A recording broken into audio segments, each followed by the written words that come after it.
Please welcome to the stage today's host, Michael Casey.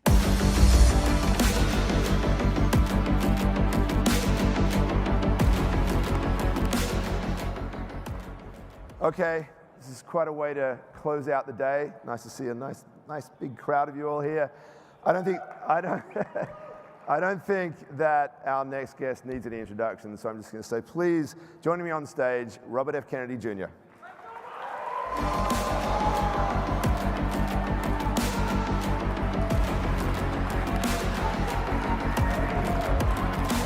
Michael, pleasure to see you. Take a seat, sir. Okay.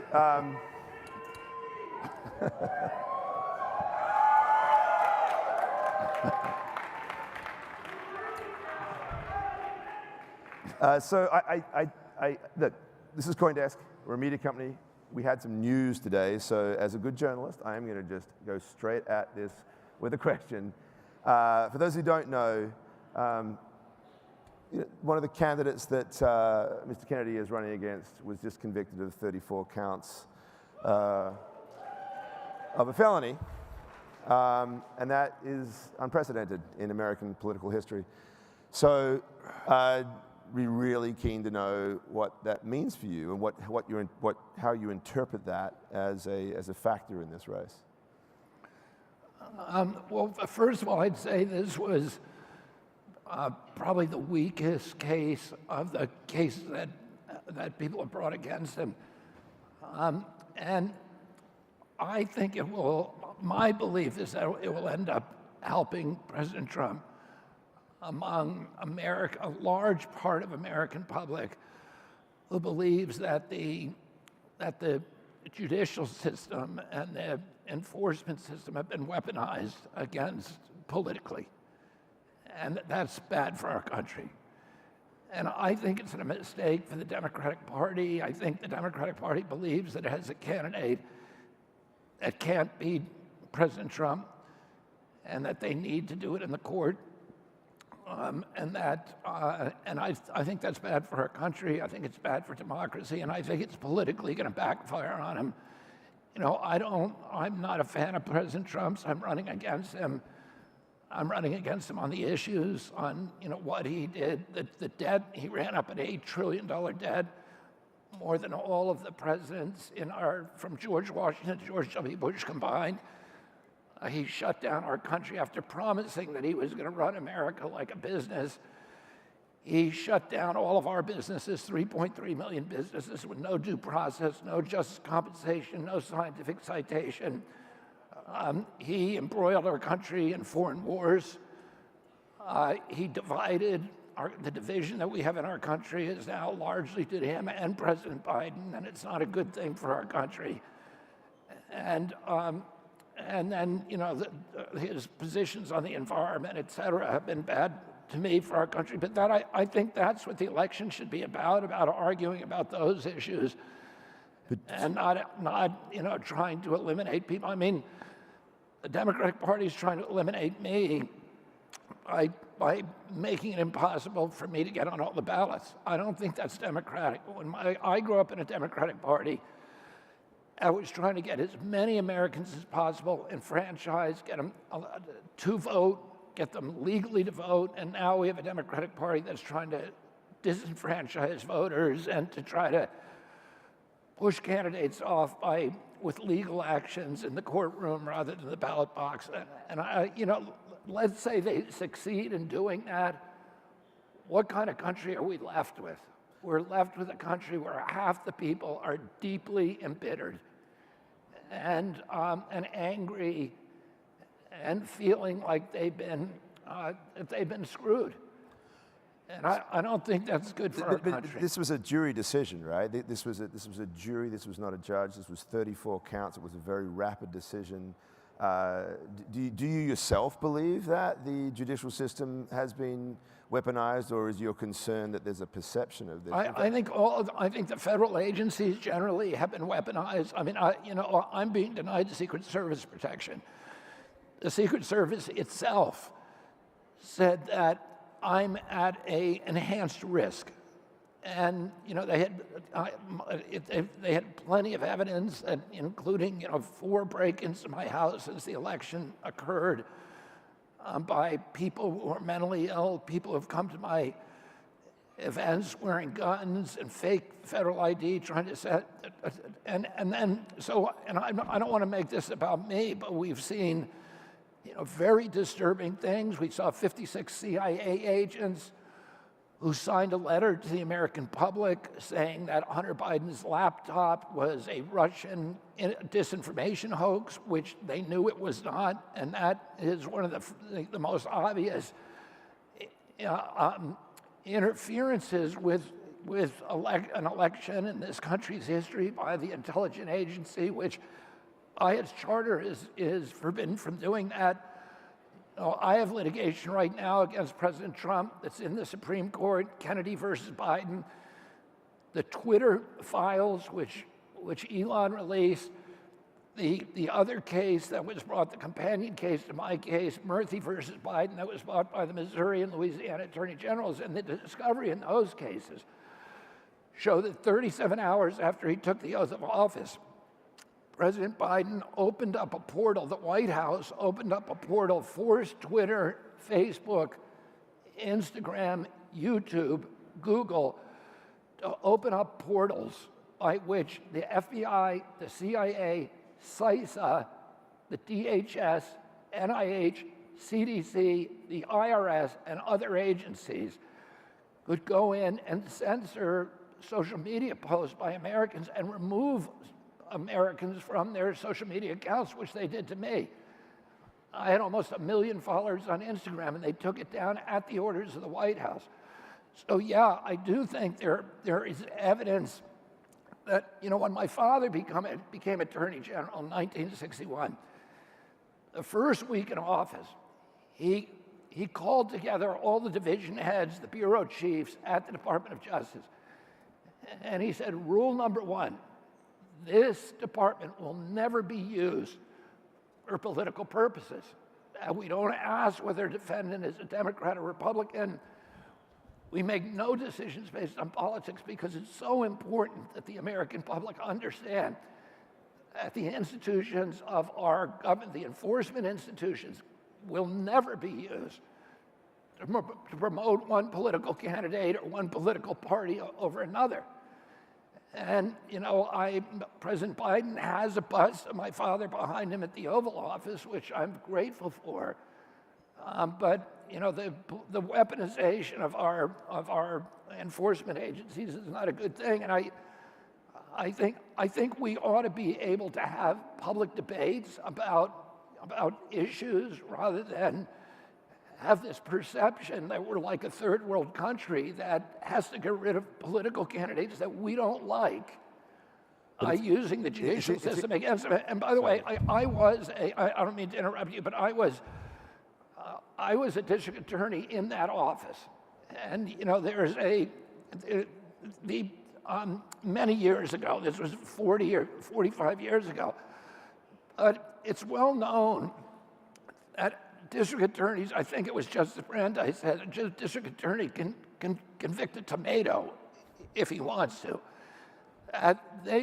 District attorneys are making decisions because juries tend to go with what the district attorney recommends. So, that's to your point that this was a jury decision. Yeah, it was, but the district attorney exercised his discretion to bring the case. Okay, I know we don't want to dwell on Trump. We want to move on to a lot of the sort of issues that are pertinent to crypto here. But I'll just say one thing, and it does actually relate to the crypto perception. I mean, there is a view amongst many in this community that the one branch of government that has been sort of helpful to this industry is in fact the judicial branch. Is the judicial branch, because some of those cases that were brought against the SEC were successful. That there is at least this belief that we can trust in the courts, and that's a sense of relief for those who are concerned about the sort of federal agency overreach that you're talking about. So when you talk about this idea that in fact the judicial system is under threat in this sense, how do you square that? Well, first, I agree with you that the judicial system still has more independence than any of the other federal agencies. But I think it's important that it be completely independent. There's a lot, I mean, particularly during COVID, I brought a lot of cases during COVID.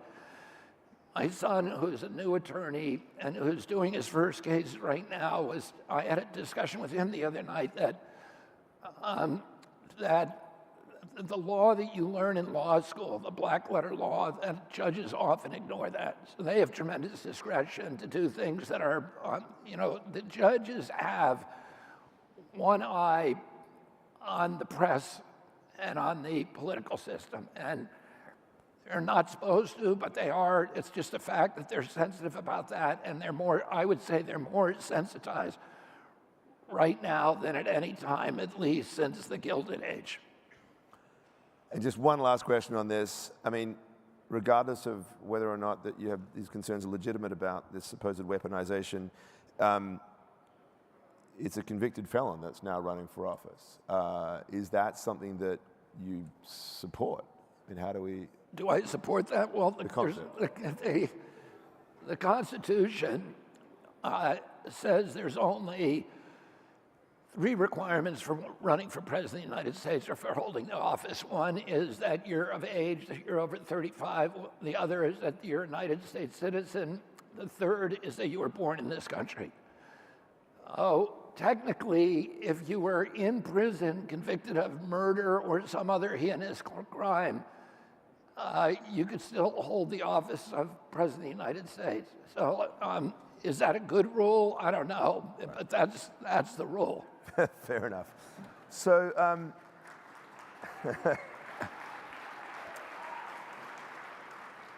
that convicted felon came out a few days ago before this verdict and was made some very strong comments in favor of crypto. How do you beat that? What's your competing message with him, and also, of course, with President Biden, specifically as it pertains to what now appears to be a rather energized voting bloc in this particular community? I'm not sure what the question is. I'm just saying, what's your message in the context of the fact that Trump has now come out and said he's pro-crypto and so forth? How do you win over this crowd? Yeah. Oh, I'm delighted that he did that. I mean, I think listen, the more politicians, and Gary Gensler also came out, recently to do the ETF for Ethereum. And I think those are promising. Are they politically driven?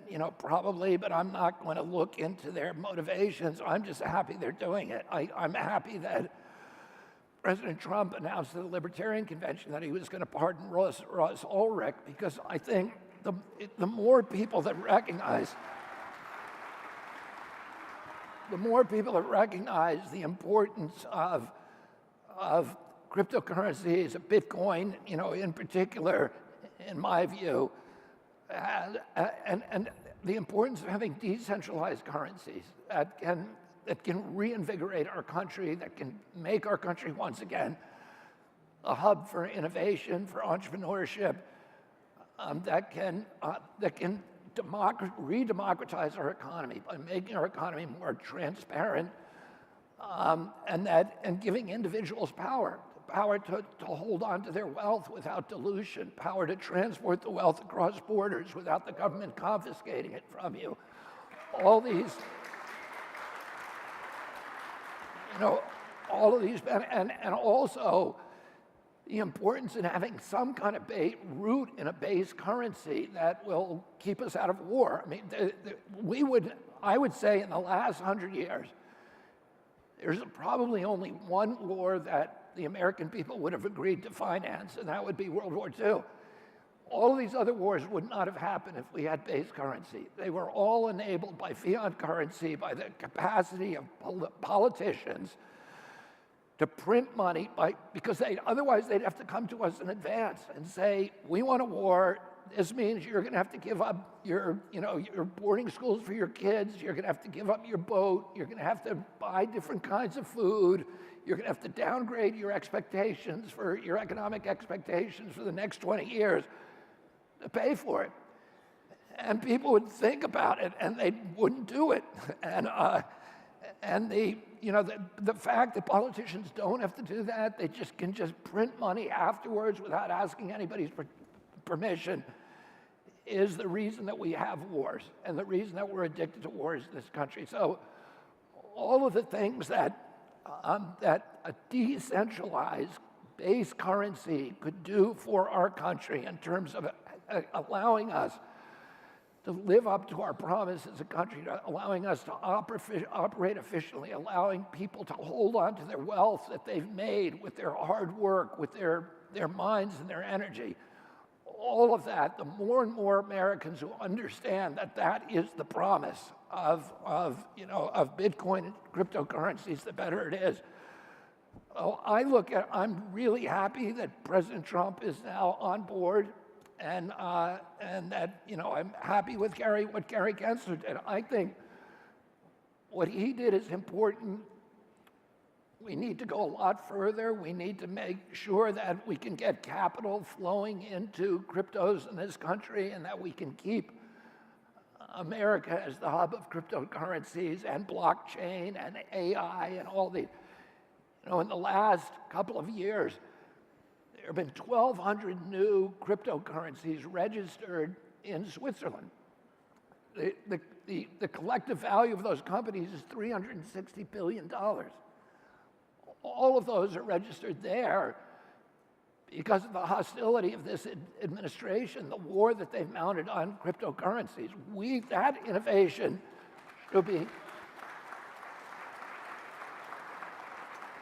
should be happening here in the United States of America.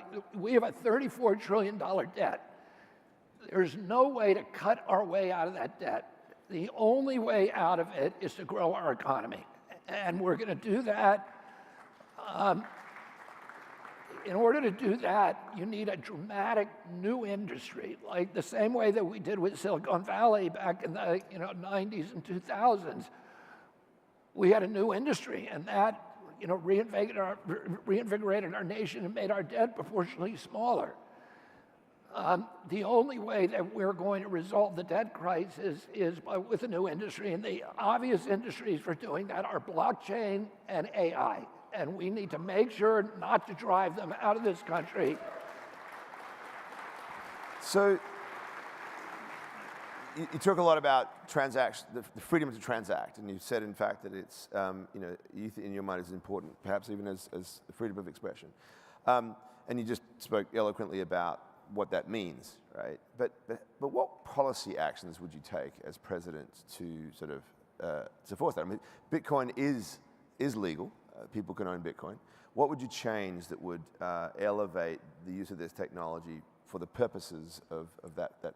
Well, I think we need a clear regulatory framework, which we don't have. I think the FIT Act that Congress just passed is a good start to that, because it distinguishes between centralized and decentralized currencies. And we need consumer protection. If somebody is involved in, like, the FTX or some kind of malicious pump and dump scam, we need to protect the consumer. My grandfather was the head of the FEC, the first head of the SEC, the Securities and Exchange Commission, and it was after Wall Street collapsed. And Wall Street collapsed because the public had lost faith in it, because they realized that it was a casino that was being operated by the oligarchs. And my grandfather's job was to create rules and regulations for governing stocks that guaranteed transparency, and that guaranteed that the little guy was able to transact without being involved in some kind of con game. He succeeded in doing that and really saved Wall Street from itself.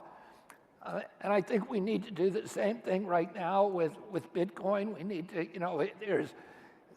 it's a part of, cryptos are both commodities and they're securities, and they can change during their life cycle from one to the other.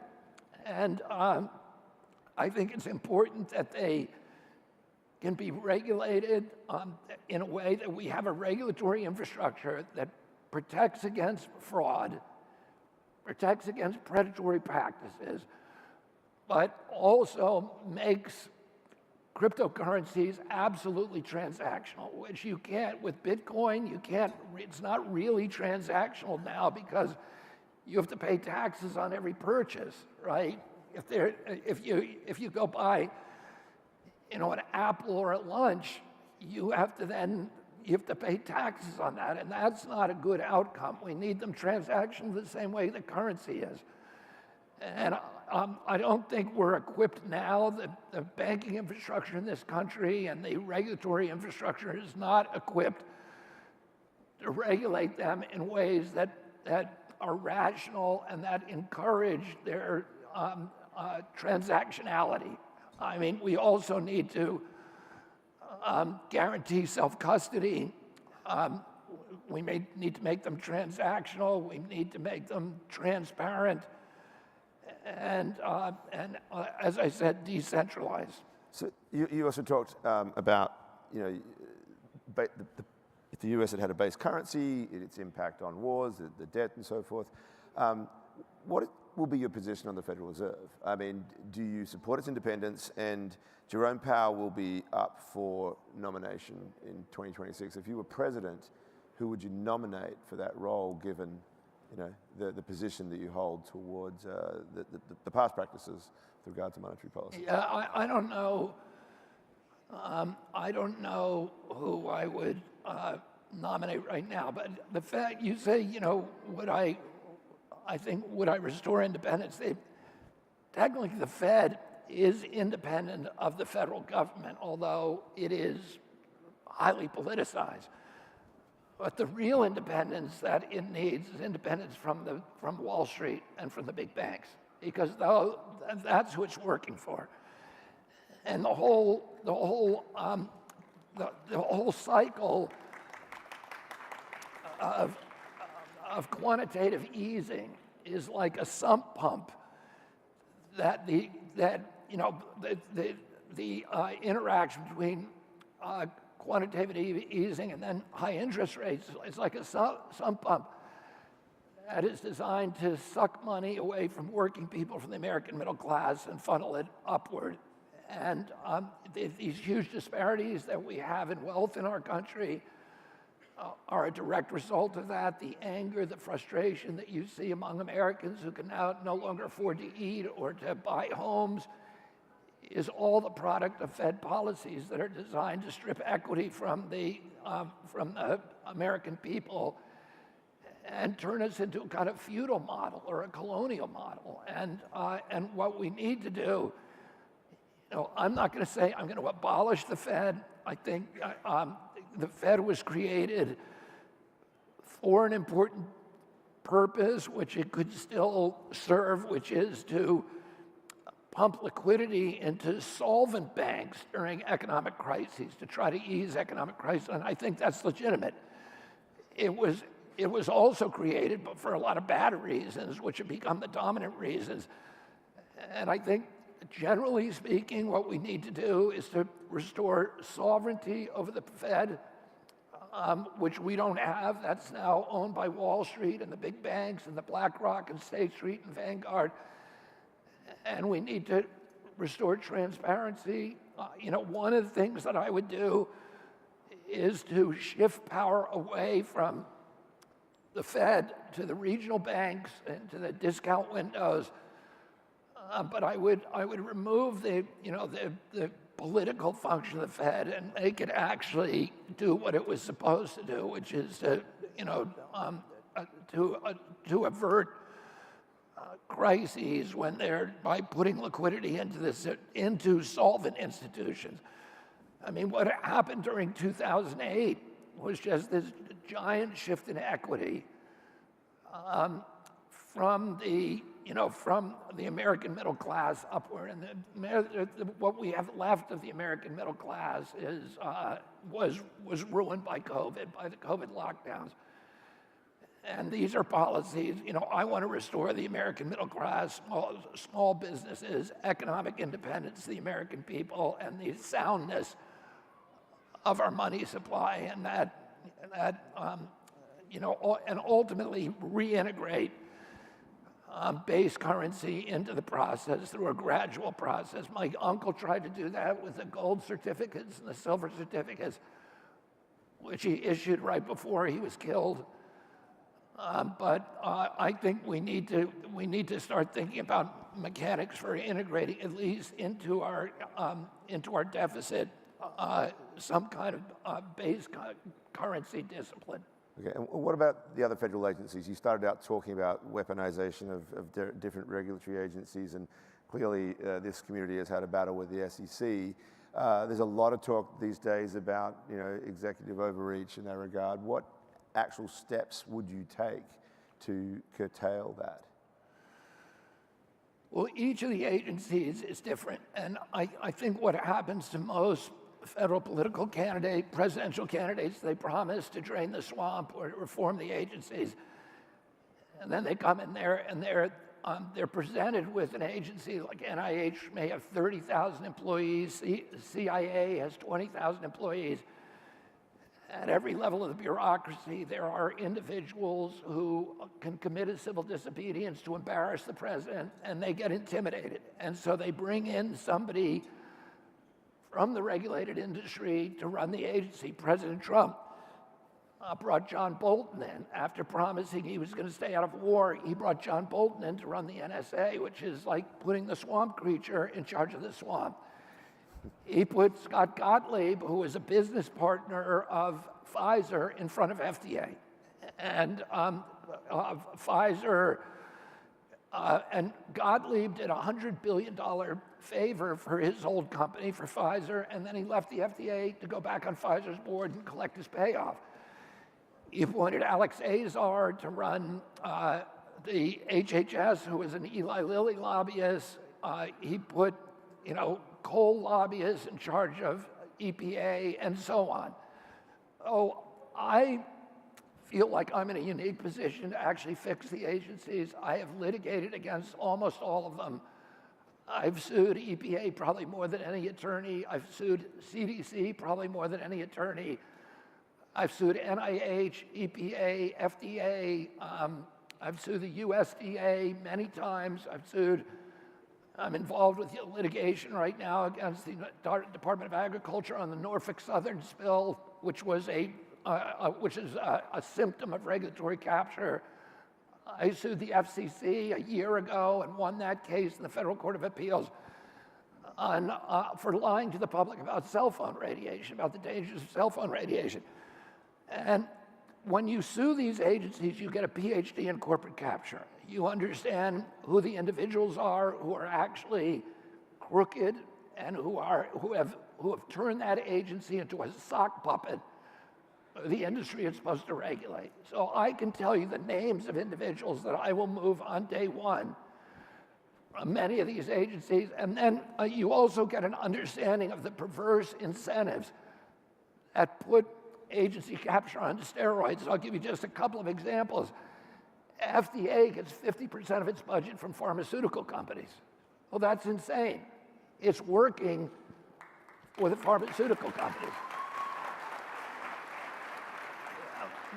We passed a law called the Bayh-Dole Act in 1980 that allowed scientists and officials who work for NIH to collect royalties on any product that they regulate. So I'll give you an example. The Moderna vaccine, which was developed by NIH, is 50% owned by NIH. There are 6 individuals at NIH who were anti-Fauci's closest deputies who each have margin rights for the patent, and they are collecting $150,000 a year forever, as long as mRNA vaccines or products are on the market.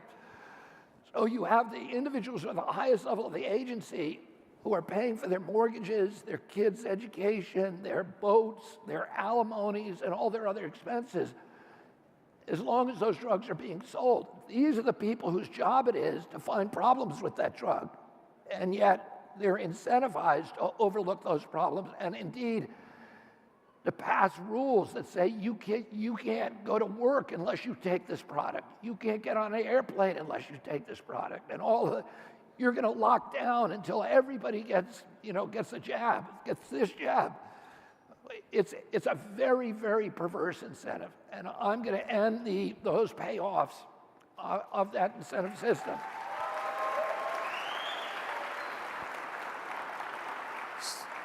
So when I hear that, I hear something that I think that resonates with a lot of people across actually both parties, right? This idea of the perverse incentives, the corporate capture of our agencies, and in this particular case, the health agencies. You're now there, and you're trying to win this race. You've got your own former Democratic Party that you need to pull from, and you've got Republicans, obviously. Where people will read your comments about vaccines is often less about that aspect of it, the capture and the motives and the incentives, and some of the things you've said about vaccines and its impact and its on human beings and the risks associated with that, which I think personally are two very different things. Like, how do you square that, and do you worry that that message will hinder your ability to reach the Democratic base in particular? I think my position on vaccines have always been that I'm not anti-vaccine. I've said that for 20 years. The term anti-vax is applied to me as a pejorative to discredit me, to silence me, to make people not listen because, oh, he's anti-vax and therefore he must be crazy. But I've always said for 20 years, I'm not anti-vaccine. I got fully vaccinated. I didn't do the COVID vaccine, but prior to that, I was fully vaccinated. I took the flu vaccine every year. My 7 kids are all fully vaccinated. So I'm not, my issue has always been 2 things. One is I want good science. I want to get the pharmaceutical industry out of the regulatory process, and I want to have good science, so that we have a very good information, the best information possible on efficacy issues. Does the vaccine actually work on the target disease? And secondly, safety issue. Are you more likely 7 years from now, after taking this product, to be alive and healthier than if you did not? Those questions we have for every medical product except vaccines. Why is that? Because vaccine is the only medical product or drug or medical device that is exempt from pre-licensing safety studies. So I actually litigated on this issue, sued the HHS and said, because for many years I was saying there has never been a safety study on any of the 72 vaccines that are required for our children. When I was a kid, I got 3 vaccines. I was fully compliant. My kids had to take 72 vaccines, and now today's kids have to take upwards of 80 before they're 18 in order to stay in school in states like California and New York. And my question was, have any of those vaccines ever been subject to pre-licensing placebo-controlled trials? And the fact is they're all exempt, and not one of them has ever had a pre-licensing safety trial. What that means is that nobody knows what the real risk profile is for that product. And I think before we ask Americans, particularly healthy Americans, these are not people who are sick, they're people who are perfectly healthy, before they take a medical intervention, there should be good safety science on it. Their doctors should know it, they should know it. And the other issue is that people do get injured by these products. In fact, as you probably know, vaccines are exempt from any litigation. So no matter how reckless the company is, no matter how negligent they are in creating that product, no matter how grievous your injury, you cannot sue that company.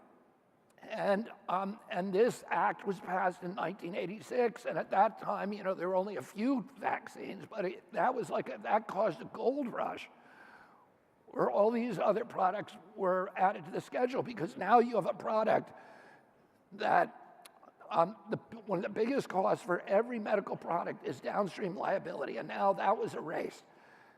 With vaccines, there's also no advertising requirements, because the government is ordering 76 million kids to take the product, and there are no safety study requirements, which saves them about $250 million. So it's like, it's the ideal product, and the government pays for a lot of its development. And so, it's a product that we need to really watch carefully, because the industry has no incentive to make it safe on its own. And this is an industry, there's 4 companies that make all of them for our country.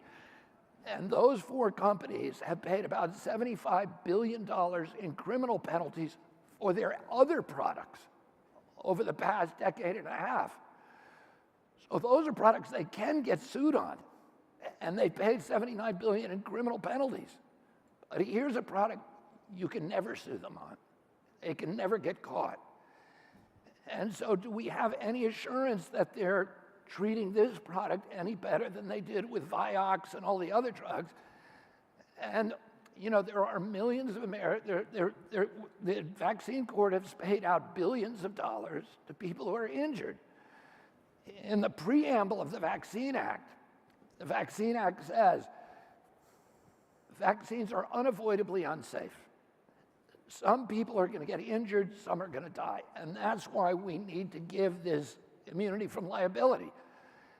And it created a vaccine court. Well, that court has paid out billions of dollars to people who are injured. So people do get injured, people do die. And what I want to do is to make sure that we're studying those people, we're taking care of them, and we're making sure that we make that product as safely as possible. I've never said I'm going to take vaccines away from people. I believe in freedom of choice.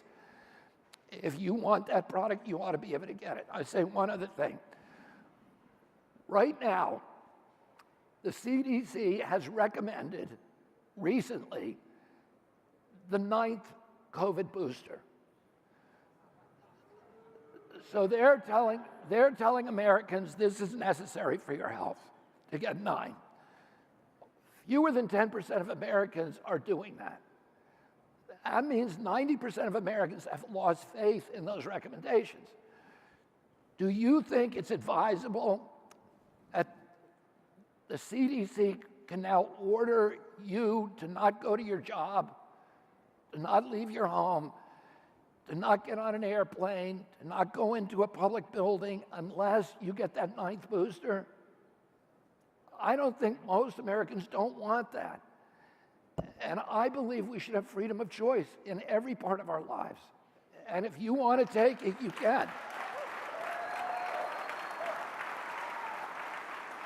So we could, talk for ages about this, because there's a very strong argument on the other side that in fact the sort of widespread access to those vaccines was a major factor in reducing the incidence of injury and death within the society. But let's move to. I would dispute that. Okay. I don't think there's much science on that.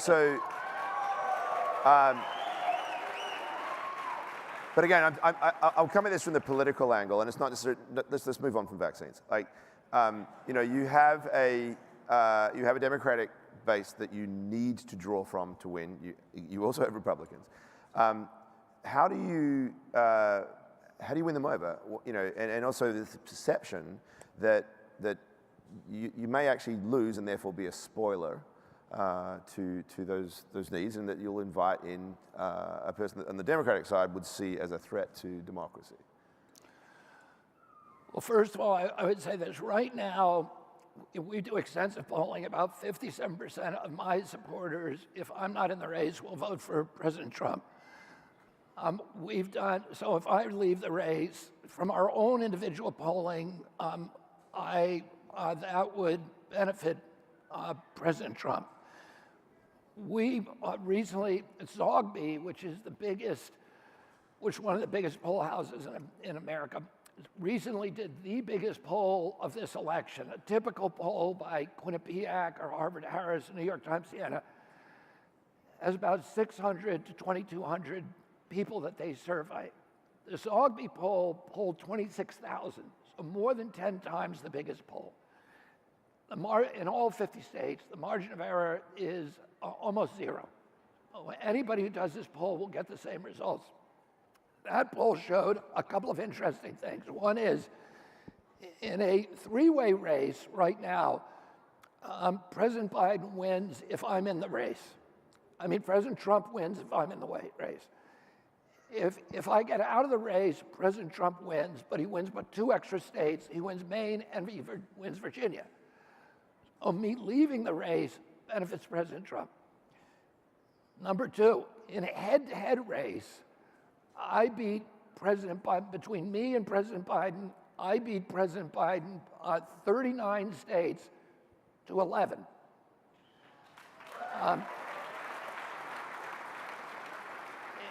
In a head-to-head race, me against President Trump, I beat President Trump. Only by a much smaller amount, by only about 3 electoral college votes. So it's a nail biter, but I still win. There's no condition in which President Biden can win. And what I've said to President Biden,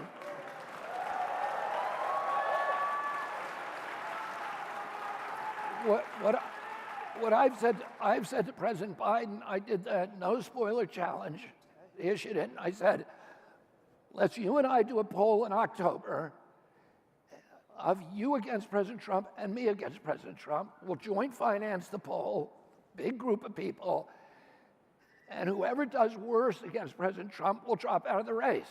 And I'm happy to do that if he takes that deal. So can you win a 3-way race is the big question here. Well, right? at this point, how do you get there? At this point, I would lose the numbers. How do you get race. But I have 5 months and 5 days, and I'm beating President Trump and President Biden among people under 35 years. I mean, all Americans under 35. I'm beating them in independents, which is the largest political party. This year is the first year independents are bigger than Republicans or Democrats. In fact, independents are 43% of the electorate, and Republicans are 27%. Democrats are 27%. Oh, the biggest cohort, I beat them. And I beat them in a lot of other cohorts. The one group that I don't do well in is with baby boomers. You would think I would do really well with them because that's my age group, and they all remember Camelot, and they were here during the Kennedy era, and a lot of them are very nostalgic about it, but also I was a big champion under this group when I was known only as an environmental hero. And, but I do poorly on them, and here's why I think I do poorly. The same reason, the converse reason why I do well with young people. They're getting their news from MSNBC, CNN, the TV networks, the New York Times, the Washington Post. I would say a bunch of them are getting it from Fox News as well, to be clear, but that generation, yes. Well, yeah, but the Fox News, and I think that's why I do well with Trump people, because Fox News lets me on. Okay. but those, and that's why I do well, with Trump followers. I think the group that I don't do well with is a group that never sees me, because they will not let me do a live interview on any of those networks.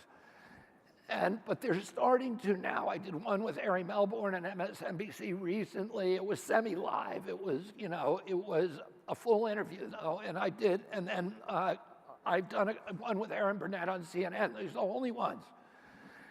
And what we find is that when people see me talk and they realize I'm not the person that I've been characterized in the press, that we have a very high conversion rate. If kids tell us all the time, I got my parents to listen to a Joe Rogan podcast, and they're now Kennedy supporters.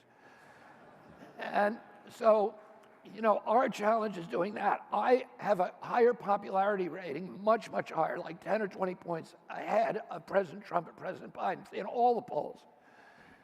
Oh, people want to vote for me, and if people were voting just based upon hope or inspiration, I would win. But they're voting out of fear.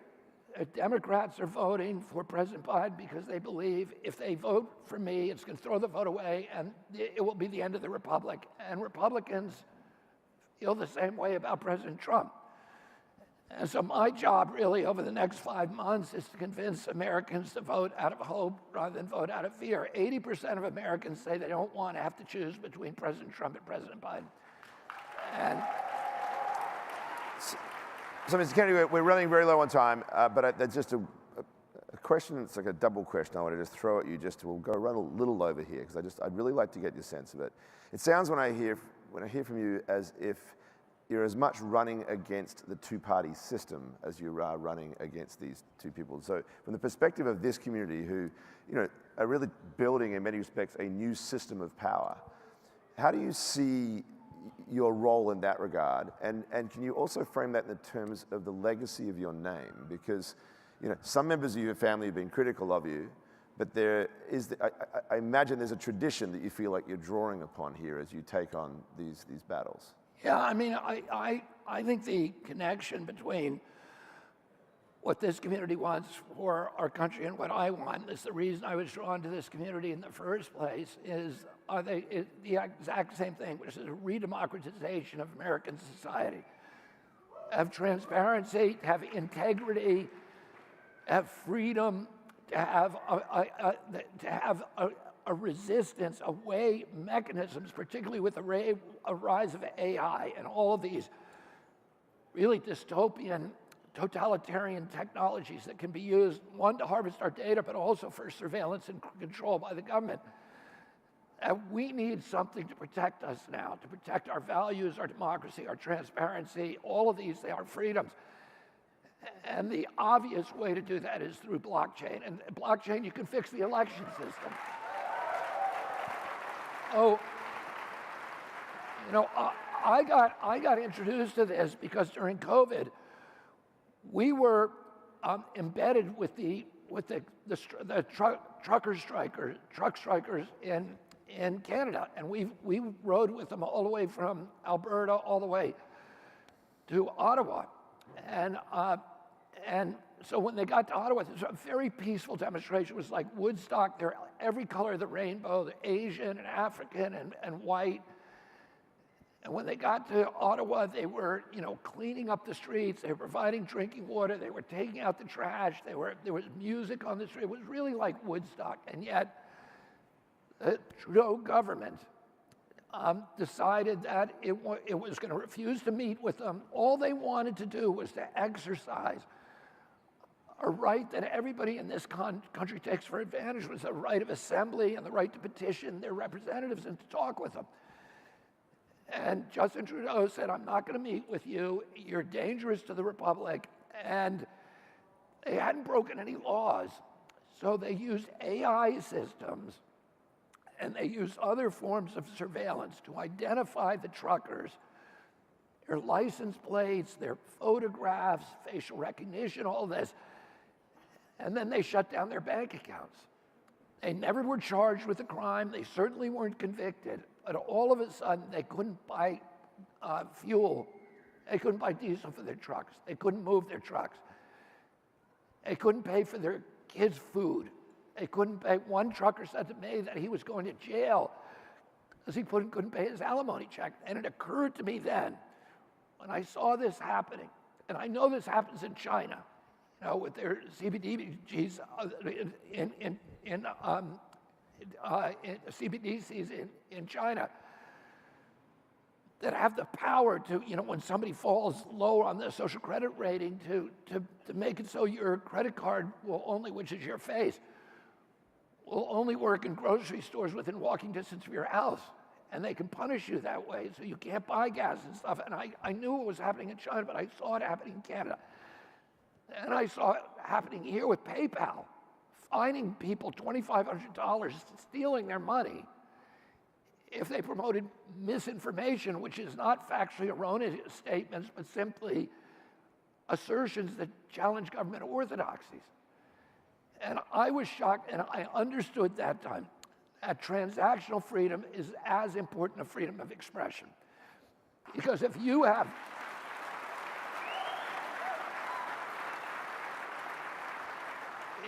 have a government that can shut down your bank account when you criticize a politician or criticize a current a policy, that government has a license for any atrocity, because you can silence 99.99% of people if they know you're going to shut off the heat in your home, your bank account, all of these things. If you say the wrong thing, That is, at that point I said, the framers would have put this in the First Amendment before freedom of speech if anybody ever suspected that a system would rise up that gave the government the power to surveil and stop every transaction.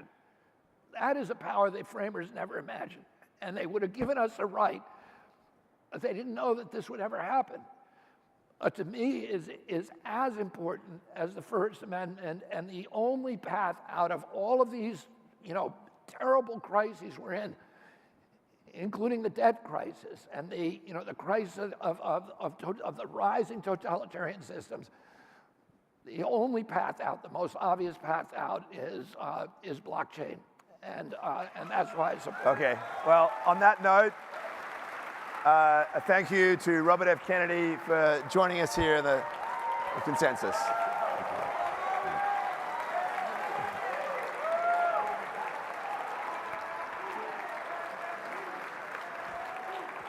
Okay.